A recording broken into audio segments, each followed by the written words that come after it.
नील की खेती सबसे पहले 1777 में बंगाल में शुरू की गई थी। यूरोप में नील की अच्छी मांग के कारण यह आर्थिक रूप से लाभकारी था, लेकिन फिर भी किसान इसकी खेती अपनी ज़मीन में नहीं करना चाहते थे।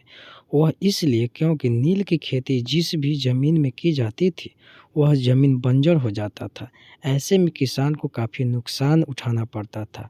वहीं यूरोप में नील की मांग अधिक होने के कारण अंग्रेज़ों के लिए यह फायदे का सौदा था, जिस वजह से वे भारत में नील की खेती मनमाने ढंग से करवा रहे थे और उसे अपने देश में ले जा रहे थे।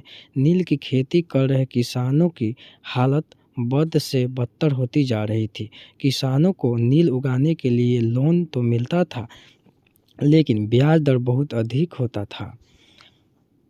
हालात यह हो गया कि अंग्रेज और जमींदार दोनों मिलकर नील की खेती के लिए ही भारतीय किसानों को प्रेरित करते थे और बहुत कम कीमतों पर उनसे नील खरीद लेते थे।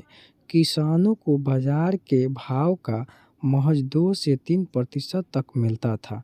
1833 में एक अधिनियम ने किसानों की कमर तोड़ दी और इसके बाद ही नील क्रांति का जन्म हुआ। अपने प्रति हो रहे